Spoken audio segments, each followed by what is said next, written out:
বন্ধুরা, আজকে তোমাদের সামনে আমার আপন ছোট মামার সাথে আমার ঘটে যাওয়া এক আবেগঘন মজাদার জীবনের গল্প শেয়ার করতে চলেছি। বন্ধুরা, গল্পের শুরুতে তোমাদের কাছে আমার দুইটা রিকোয়েস্ট। প্রথম রিকোয়েস্ট হলো, তোমরা যদি আমার চ্যানেলের নতুন দর্শক হয়ে থাকো তাহলে অবশ্যই ভিডিওতে একটা লাইক, একটি গঠনমূলক কমেন্ট এবং এমন বিনোদনমূলক ভিডিও পেতে আমাদের চ্যানেলটি সাবস্ক্রাইব করে সাথেই থাকবে। বন্ধুরা, আরেকটি রিকোয়েস্ট হলো, এই গল্পটির আবেগ যদি সম্পূর্ণভাবে তোমরা অনুভব করতে চাও তাহলে অবশ্যই তোমাদের হাতের কাছে থাকা হেডফোনটি কানে লাগিয়ে তারপরে ভিডিওটি প্লে করো, কারণ আজকের গল্পটা এতটাই ইন্টারেস্টিং হতে যাচ্ছে যে তোমরা কখনো কল্পনাও করতে পারবে না ভিডিওটির ভেতরে এত সুস্বাদ রয়েছে। বন্ধুরা, তাহলে আর বেশি কথা না বাড়িয়ে চলো আমরা মূল গল্পে ফিরে যাই। আমার নাম কাজল, আমার বর্তমান বয়স ২৬ বছর। আমি একজন অবিবাহিত মেয়ে। এবার তোমরা হয়তো ভাবছ, বর্তমান যুগে ১৪ থেকে ১৫ বছরের মেয়েদের যেখানে বিয়ে হয় সেখানে আমার ২৬ বছর বয়স, তবুও আমার বিয়ে হয়নি কেন? আমার চেহারা কাজে খারাপ তাও কিন্তু না, তারপরেও আমি কুমারী হয়ে আছি। বন্ধুরা, তোমাদের এই সব প্রশ্নের উত্তর আমি একটু পরে দিব। আগে আমার মামার এবং আমার সেই আবেগঘন কথাগুলো তোমাদের সাথে শেয়ার করে নিই। আমি প্রত্যন্ত একটা অজপাড়া গ্রামের মেয়ে। আমার বাবা ছিল একজন দিনমজুর। ৪ বোনের মধ্যে আমি ছিলাম বড়। আমার কোনো ভাই ছিল না। আমাদের সংসারে এমন একটা পরিবেশ পরিস্থিতি ছিল, বাবা যেদিন কাজ করত সেদিন আমাদের চুলা জ্বলত, আর যেদিন অসুস্থ বা কোনো কারণবশত কাজে যেতে পারত না সেদিন আমাদের না খেয়ে দিন কাটাতে হতো। খুবই অভাব অনটনে চলত আমাদের সংসার। আমি এসএসসি পাশ করার পরে কলেজে ভর্তি হব সেরকম কোনো পরিবেশ পরিস্থিতি ছিল না আমার বাবার। আমি যেহেতু আমার বাবার বড় মেয়ে, সেহেতু আমারও তো অনেক দায়িত্ব আছে, কিন্তু আমি তো একজন গ্রামের মেয়ে, তাই কোনোভাবেই বাবার কোনো উপকারে আসতে পারছিলাম না। তারপর আমি মনে মনে সিদ্ধান্ত নিলাম আমি ঢাকাতে থেকে গার্মেন্টসে চাকরি করব। যেহেতু আমার ছোট মামার সজল একটি গার্মেন্টসে সুপারভাইজার হিসেবে চাকরি করে। আমি আমার এক চাচাতো ভাইয়ের ফোন দিয়ে মামাকে ফোন করলাম। মামার নাম্বারটা আমার মুখস্থ ছিল। তারপর প্রায় আধ ঘন্টা সময় ধরে মামার সাথে কথা বললাম। আমি সব ঘটনা মামাকে খুলে বললাম। মামা তখন আমাকে বলল, তুই এসব নিয়ে কোনো চিন্তা করিস না কাজল, ঢাকাতে চলে আয়, চাকরির ব্যবস্থা আমি করব। এখানে তুই অনেক ভালো থাকবি, এমনকি যে টাকা স্যালারি পাবি এখানে খেয়ে দিয়ে থাকার পরেও কিছু টাকা বাড়িতে পাঠাতে পারবি। এবার আমি মামার সাথে ফাইনাল কথা বলে আমার মাকে বিষয়টা জানালাম। মা তখন বাবাকে বলল, বাবা মার তেমন একটা সম্মতি ছিল না। তারপরেও যখন আমি আমার মামাকে দিয়ে কথা বলা, তারপর তারা রাজি হলো। ২ দিন পরে আমি বেডপত্র বেঁধে নিয়ে ঢাকার উদ্দেশ্যে রওনা হলাম। ভোর ৬টার সময় বাসস্ট্যান্ডে নেমে মামাকে ফোন করলাম। তারপর মামা এসে আমাকে নিয়ে গেল। এবার মামাকে আমি জিজ্ঞেস করলাম, আমার জন্য একটা রুম ঠিক করতে বলেছিলাম, সেটা কি করা হয়েছে? মামা তখন বলল, অফিস থেকে আমি ছুটি পাইনি, যার কারণে তোর জন্য বাসাটাও দেখা হয়নি, আপাতত আমার বাসাতেই থাকবে। বন্ধুরা, এখানে তোমাদেরকে একটি কথা জানিয়ে রাখি, আমার ছোট মামা একজন অবিবাহিত যুবক ছেলে। সে আমার চাইতে ৪ বছরের বড়, দেখতে শুনতে খুবই স্মার্ট, গায়ের রং ফর্সা, মাথার চুলগুলো কোঁকড়ানো, বিশেষ করে মামার চোখ দুটো অনেক বেশি সুন্দর ছিল। এক কথায় যাকে বলে ডাগর ডাগর চোখ। মামার চোখের দিকে তাকালে যে কেউ হারিয়ে যেতে চাইবে। মামা ২ রুমের একটা বাসা নিয়ে থাকত। ২টা রুমের একটা বাসা, একটা বেডরুম আর একটা কিচেন রুম। আমার মামা আমাকে বলল, সারা রাত জার্নি করে আসছিস, এখন একটু গোসল দিয়ে নাস্তা করে কিছু সময় শুয়ে রেস্ট নে, তাহলে শরীরটা অনেক ভালো লাগবে। আমি এখন ডিউটিতে চলে যাচ্ছি। দুপুরবেলা শুধু ৪টে ভাত রান্না করবি, আর ফ্রিজে খাসির মাংস রান্না করা আছে, একটু গরম করে খেয়ে নিস। তারপর রাতে এসে আমি বাকি ব্যবস্থা করব। তারপর মামা বের হয়ে ডিউটিতে চলে গেল। মামা যে রুমে থাকে এই রুমটা খুব পরিপাটি করে সাজানো গোছানো। শুধু খাটের উপরে মামার কিছু গায়ের পোশাক পরিচ্ছেদ এলোমেলোভাবে পড়ে আছে। আমি পুরো ঘরটা সুন্দর করে পরিপাটি করে রাখলাম। তারপর রাত ১০টার দিকে মামা ডিউটি থেকে বাসায় আসলো। তারপর মামা ফ্রেশ হয়ে এলো, আমি খেতে দিলাম। খেতে খেতে মামা আমাকে বলছিল, আমি যে গার্মেন্টসে চাকরি করি সেখানে তোর চাকরি ঠিক করেছি, তুই কালকে সকাল করে ঘুম থেকে উঠে আমার সাথে অফিসে যাবি। আমি মামাকে বললাম, আজকে ক তারিখ মামা? মামা তখন আমাকে বলল, আজকে 25 তারিখ।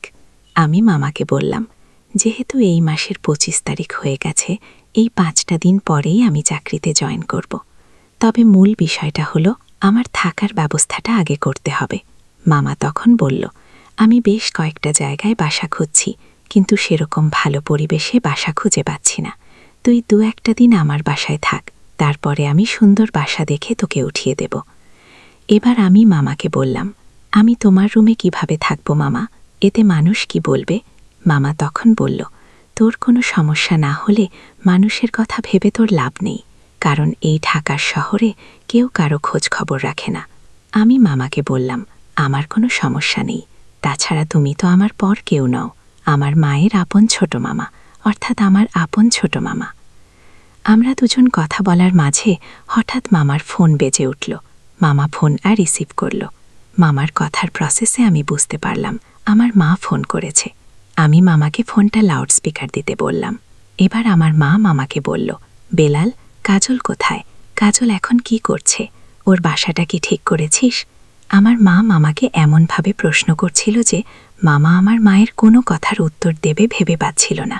তারপর আমার মামা মাকে বলল, তুমি এত অস্থির হও না আপু, কাজল আমার কাছেই আছে, ওকে আলাদা বাসাতে রেখে দিয়েছি, ও খুব ভালো আছে। এবার মা আমার মামাকে বলল, আমার মেয়েটা কখনো এক রাত তোদের বাড়িতে গিয়ে থাকেনি, ওকে একটু দেখে শুনে রাখিস।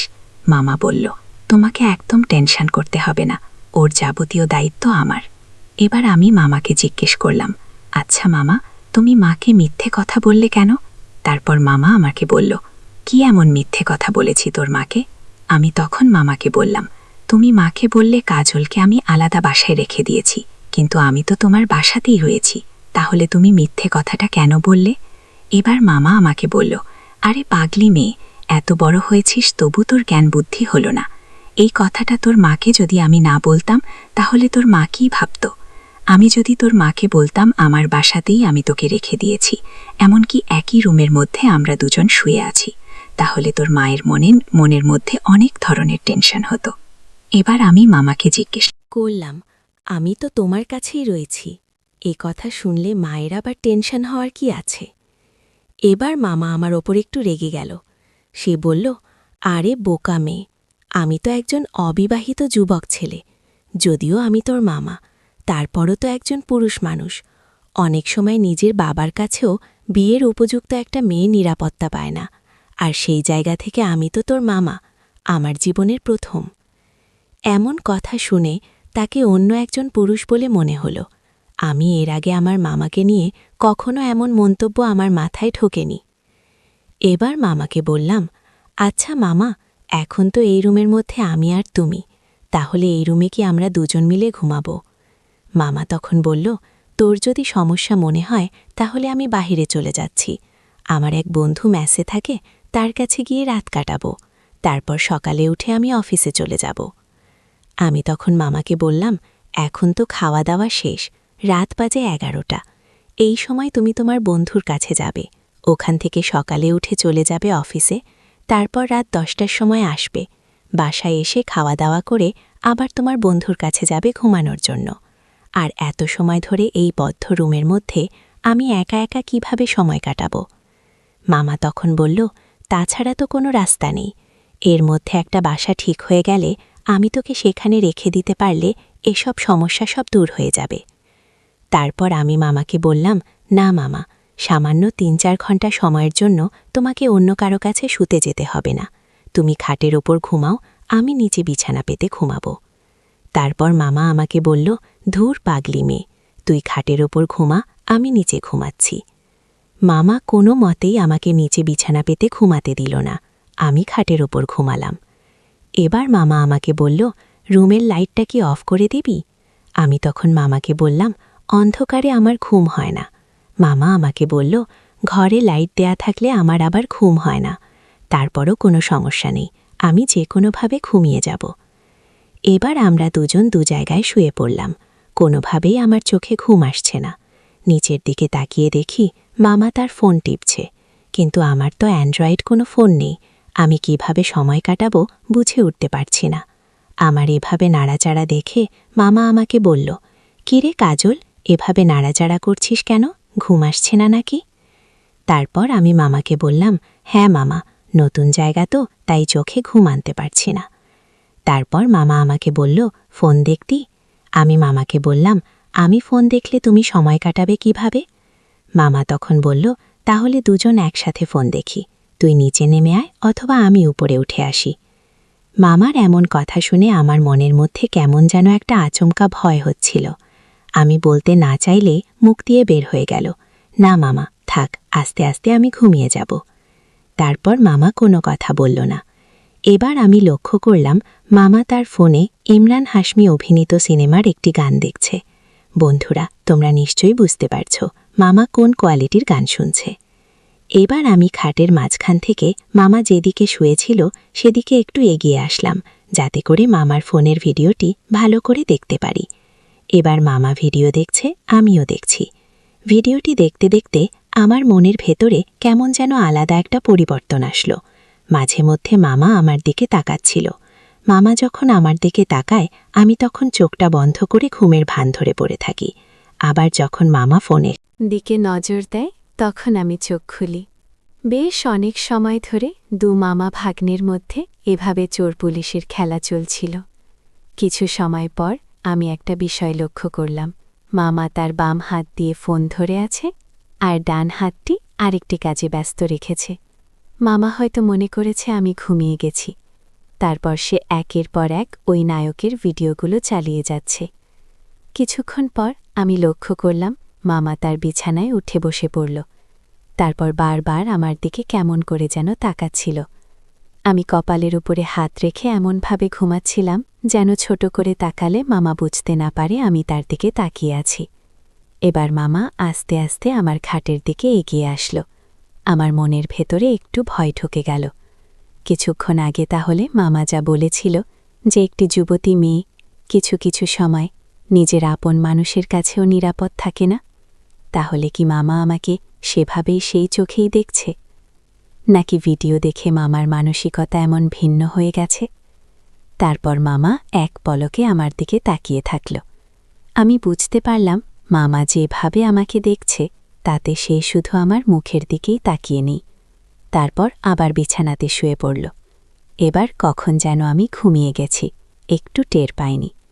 সকালবেলা মামা অফিসে যাওয়ার আগে আমাকে বলে গেল ঠিকমতো রান্নাবান্না করে আমি যেন খেয়ে নিই। আমি মামার মুখের দিকে তাকিয়ে একটা বিষয় ফলো করলাম। গতকালকের মতো উৎফুল্ল মানসিকতাটা মামার মধ্যে নেই। তার মধ্যে কেমন যেন একটা গম্ভীর ভাব এসে গেছে। হঠাৎ করে তার এই পরিবর্তনটা আমি বুঝে উঠতে পারলাম না। তারপর মামা অফিসে বের হয়ে চলে গেল। এবার আমি মামা যে বিছানায় শুয়েছিল সেই বিছানাপত্র গুছিয়ে রাখার জন্য সবকিছু ঠিকঠাক করতে লাগলাম।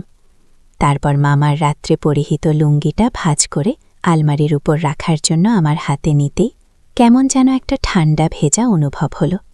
প্রথমে মনে করছিলাম মামার থেকে হয়তো বিছানায় জগের পানি ঢেলে পড়ে।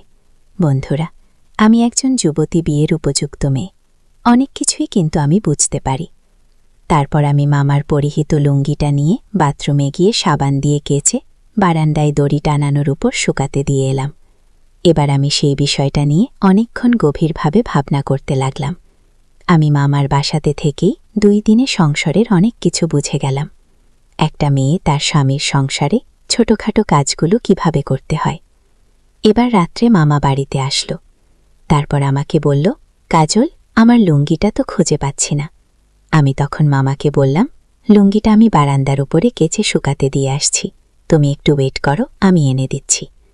তারপর আমি লুঙ্গিটা এনে মামার হাতে দিতেই মামা আমাকে বলল, তাহলে লুঙ্গিটা তুমি ধুয়ে দিয়েছিলে তাই তো? আমি মামাকে বললাম, হ্যাঁ, লুঙ্গিটা পরার মতো কোনো পরিস্থিতি ছিল না, তাই ধুয়ে দিয়েছিলাম। এবার মামা আমাকে বলল, বাহ, তুমি তো সব দিকে খেয়াল রেখো দেখছি। মামার কথা বলার সময় কেমন যেন মুচকি মুচকি হাসছিল। আজকে মামার কথার মধ্যে আমি আলাদা একটা গন্ধ খুঁজে পাচ্ছিলাম। মামা আমার সাথে এই প্রথম তুমি আমি করে কথা বলল। মামার এই পরিবর্তন দেখে আমার মনের মধ্যে কেমন যেন একটা সুন্দর বাতাস বইতে লাগল। নিজের মনের অজান্তেই ভালো লাগছিল। তারপরও তো আপন মামা বলে কথা। এরপর খাওয়া দাওয়া করে দুজন দুজনার বিছানায় শুয়ে পড়লাম। গতকালকের মতো আজকে মামা ফোন টিপছে না, চুপচাপ শুয়ে আছে। আমি মামাকে বললাম, কি ব্যাপার মামা, আজকে কি মোবাইলের এমবি শেষ হয়ে গেছে? মামা তখন বলল, এমবি শেষ হবে কেন, আমি তো ওয়াইফাই চালাই।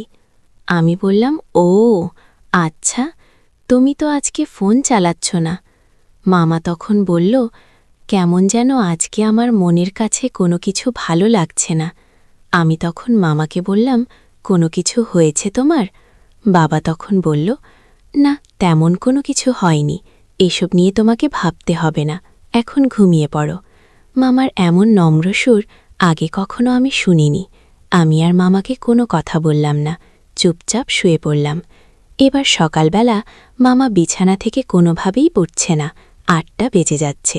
যে মানুষ ৬টার সময় ঘুম থেকে উঠে অফিসে বের হয়ে চলে যায়, আজকে সে একভাবে ঘুমিয়ে আছে। এবার আমি মামাকে ডেকে বিছানা থেকে তুললাম। তারপর তাকে জিজ্ঞেস করলাম, কি ব্যাপার মামা, আজকে তুমি অফিসে যাবে না? মামা তখন আমাকে বলল, আজকে কী বার সেটা কি তোমার মনে আছে? আমি বললাম, কেন, আজকে তো শুক্রবার। মামা তখন বলল, শুক্রবারে আমাদের অফিস ছুটি থাকে, আজকে দুপুরে খাওয়া দাওয়া করে তোমাকে নিয়ে ঘুরতে বেরোব। আমি মামাকে বললাম, তাই নাকি মামা, তুমি কি সত্যি বলছ আজকে আমরা ঘুরতে যাব? মামা আমার কথার উত্তর দিতে না দিতেই দরজায় নোক পড়ল। মামা দরজা খুলে দিল। তারপর একটা সুন্দরী মহিলা ৪-৫ বছরের বাচ্চা সাথে নিয়ে রুমের মধ্যে ঢুকে পড়ল। আমি তাকে বসতে দিলাম। এবার মহিলাটি বলল, আমি আপনাদের পাশের বাসার ভাড়াটিয়া, ৩-৪ দিন হলো উঠছি, তাই ভাবলাম আপনাদের সাথে একটু পরিচিত হই। এবার আমার মামা বলল, খুব ভালো করেছেন ভাবি। তারপর মহিলাটি আমার দিকে তাকিয়ে বলল, মাশাল্লাহ, ভাবির চেহারাটা তো খুব সুন্দর, আপনাদের তো কোনো বাচ্চা কাচ্চা দেখছি না। ও, বুঝতে পারছি, আগে নিজেদের জীবনটা একটু উপভোগ করতে যাচ্ছেন, তাই তো? এবার আমি আর আমার মামা মহিলাটির কথা শুনে একদম চুপচাপ হয়ে গেলাম। আমি মামার চোখের দিকে তাকাতে পারছিলাম না। তারপর মহিলাটি আমাকে বলল, ভাবি থাকেন, আরেকদিন এসে সময় দেব। তারপর সে বের হয়ে চলে গেল। এবার আমি মামাকে কি বলবো বুঝে উঠতে পারছিলাম না। আমি বুঝতে পারলাম মামাও তার মুখের ভাষা হারিয়ে ফেলেছে। তারপর অনেক সময় রুমের মধ্যে দুজন চুপচাপ বসে থাকলাম। কিছু সময় পর মামা আমাকে বলল, মহিলাটার কথায় কিছু মনে করো না, সে হয়তো বুঝতে পারেনি। তাছাড়া তোমার আর আমার বয়স বেশি একটা ডিফারেন্স না, যার কারণে সে একদমই বুঝে উঠতে পারেনি। আমি মামাকে বললাম, না না, আমি এসব কোনো কিছু মনে করিনি মামা।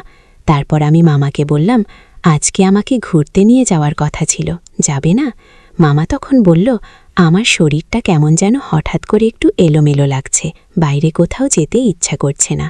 তার চেয়ে বরং আমরা রুমের মধ্যে কথাবার্তার মাধ্যমে একটু সময় কাটাই। ঠিক এমন সময় মামার ফোনে একটা ফোন আসলো। মামা ফোনটা রেখে আমাকে বলল, কাজল, তুমি বাসার মধ্যেই থেকো, কোথাও বেরোয়ো না, আমাকে একটু জরুরিভাবে বের হতে হবে। এ কথা বলে মামা বের হয়ে চলে গেল। এদিকে রাত 10টা বেজে গেল, মামা বাসায় ফিরল না। মামাকে নিয়ে অনেকটাই টেনশন হচ্ছিল আমার। তারপর রুমের জানালা ধরে মামার অপেক্ষায় চেয়ে আছি। হঠাৎ আমার বাম পাশের ফ্ল্যাটের দিকে চোখের পলক পড়তেই খুব সুন্দর একটা দৃশ্য আমার চোখে পড়ল। পাশের ফ্ল্যাটের ভাড়াটিয়ার জানালার পর্দাটা টানা ছিল না। আমি লক্ষ্য করলাম রুমের ভিতরে সেই ফ্ল্যাটের ভাবিটা ড্রেসিং টেবিলের আয়নার সামনে দাঁড়িয়ে খুব সুন্দর করে সাজগোজ করছে, আর তার স্বামী খাটের ওপর বসে অপলক দৃষ্টিতে তার দিকে চেয়ে আছে। কিছু সময় পর সেই ভাবির স্বামীটা উঠে আসলো ভাবির কাছে। সেই ভাইয়াটা ভাবিকে কি যেন ইশারা করছিল।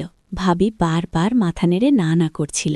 তবুও সেই ভাইয়াটা ভাবিকে হাত ধরে বিছানার দিকে নিয়ে যেতে চাইছিল, কিন্তু ভাবি কোনো মতে বিছানার দিকে যেতে চাইছিল না। ভাবির পরনে লাল কালারের একটা নাইটি পরা ছিল, ঠোঁটে লাল লিপস্টিক, কপালের উপর পড়ে থাকা গোল্ডেন কালারের টিকলিটা লাইটের আলোতে ঝিলমিল করছিল। ভাবির স্বামী কেন তাকে এতবার রিকোয়েস্ট করছিল বিছানার দিকে নেওয়ার জন্যে, এবার আমি বুঝতে পারলাম। আসলে ভাবিকে দেখে তার স্বামীর মানসিকতা একটু ডিফারেন্স হয়ে গিয়েছিল। হয়তো বিছানায় নিয়ে তাকে তার এই রূপের রহস্য সম্পর্কে জানতে চেয়েছিল। তারপর আমি লক্ষ্য করলাম এই এক পলক সময়ের মধ্যে তারা দুজন বিছানার উপরে। তারপরের দৃশ্যগুলো আমি না হয় তোমাদেরকে নিজের মুখে না বলি। প্রায় আধা ঘন্টা পার হয়ে গেল। আমি আমাদের জানালা ধরে দাঁড়িয়ে থেকে তাদের দুজনকে দেখছিলাম। কত সুন্দর পরিপাটি করে তারা দুজন মিলেমিশে রুমের ভিতরের কাজগুলো ভাগাভাগি করে করছে। আমি তাদের দেখে অনেক কিছু শিক্ষা নিচ্ছি। নিজের ভিতরে অজানা ভালো লাগা এতটাই উপলব্ধি করতে পারছি যে মনে হচ্ছে তারা যদি প্রতিদিনই জানালাটা খোলা রাখত তাহলে তাদের সাংসারিক জীবন থেকে অনেক কিছু শিক্ষা নিতে পারতাম আমি। বন্ধুরা, তোমরা নিশ্চয়ই বুঝতে পেরেছ আমি তোমাদেরকে কি বোঝাতে চাচ্ছি এবং এত সময় ধরে আমি কি দৃশ্যগুলো দেখছিলাম। তারপর হঠাৎ করে আমার ঘাড়ের উপরে গরম বাতাস অনুভব করতে পারলাম। ঘাড় ঘুরিয়ে তাকিয়ে দেখি আমার মামা পিছনে দাঁড়িয়ে আছে। আমি একদম সেই রকমভাবে চমকে উঠলাম। তাহলে কি মামা এত সময় ধরে আমার সাথে সাথে পাশের ফ্ল্যাটের ওই ভাই ভাবিদের দেখছিল? এবার মামা আমাকে বলল, কি ব্যাপার কাজল, তুমি এখানে দাঁড়িয়ে দাঁড়িয়ে অন্যের ফ্ল্যাটের মানুষের দিকে তাকিয়ে থাকলে চলবে? নিজের রুমটা অন্তত ভেতর থেকে আটকে দেবে, তাই না? আমি বাদে অন্য লোক কেউ যদি রুমের ভেতর ঢুকত, কিংবা এত রাতে চোর ডাকাত তো রুমের মধ্যে ঢুকতে পারে, তাই না? আমি মামাকে বললাম, তাহলে কি আমি রুমের দরজা আটকাইনি ভেতর থেকে? এবার মামা আমাকে বলল, দরজা ভেতর থেকে আটকানো থাকলে আমি ঢুকলাম কিভাবে? আমি আর মামা যতক্ষণ সেখানে দাঁড়িয়ে কথা বলছিলাম ততক্ষণ পর্যন্ত সেই ফ্ল্যাটের রুমের ভেতরে পরিষ্কার পরিচ্ছন্নতার কাজ চলছিল। মামা আমার কাঁধের উপর দিয়ে সেই দৃশ্যগুলো দেখার জন্য উকি দিচ্ছিল। আমি বুঝতে পারছিলাম।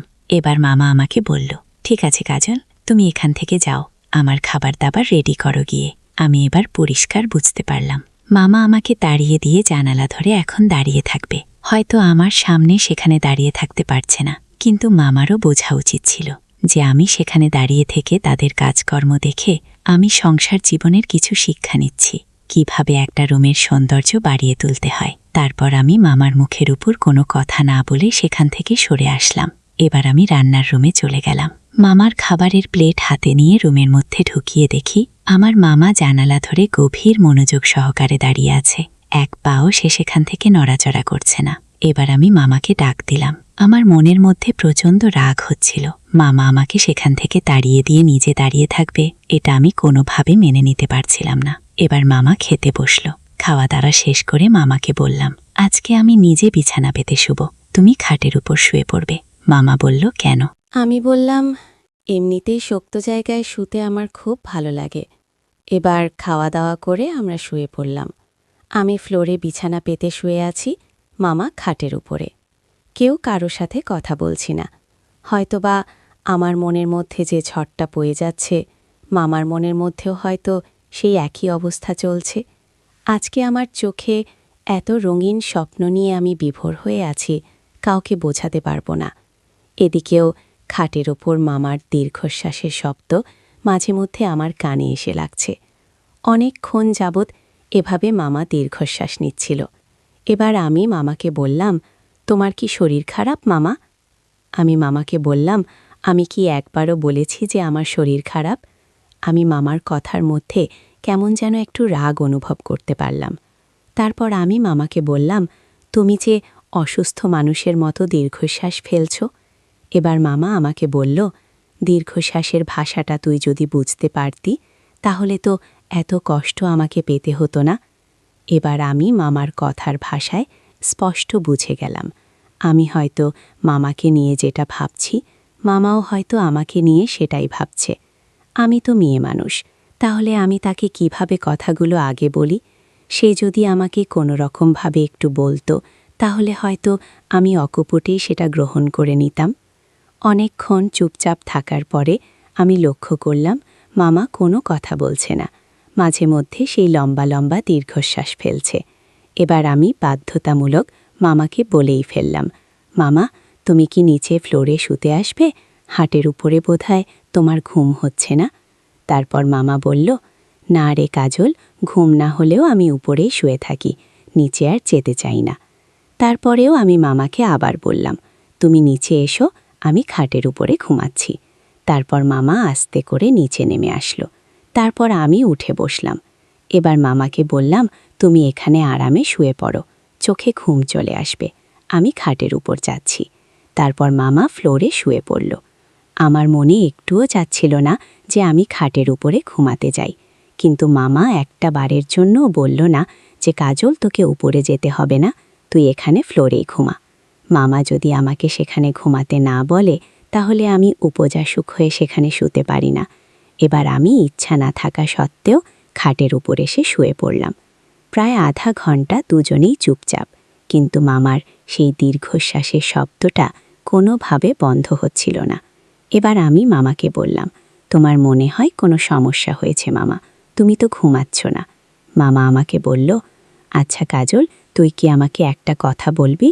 মামার এমন কথা শুনে আমার মনের মধ্যে একটু ভালো লাগছিল। হয়তোবা আমি তার থেকে যে কথাটা শোনার জন্য এত সময় ধরে অপেক্ষা করছি, মামা হয়তো সেই কথাটাই আমাকে এখন বলবে। আমি মামাকে বললাম, ঠিক আছে মামা, বলো। মামা তখন বলল, তুই কিছু মনে করবি না তো? আমি মামাকে বললাম, আরে না মামা, আমি কিচ্ছু মনে করব না, তুমি নির্দ্বিধায় বলতে পারো। মামা তখন বলল, পাশের ফ্ল্যাটের ওই ভাই আর ভাবির রুমের ভিতর তাদের যে সাংসারিক কাজকর্মগুলো করছিল, তুই দাঁড়িয়ে থেকে দেখছিলিস, সেখান থেকে কি কিছু শিক্ষা নিতে পেরেছিস? তুই কি সেই কাজকর্মগুলো আমাদের রুমে করতে পারবি?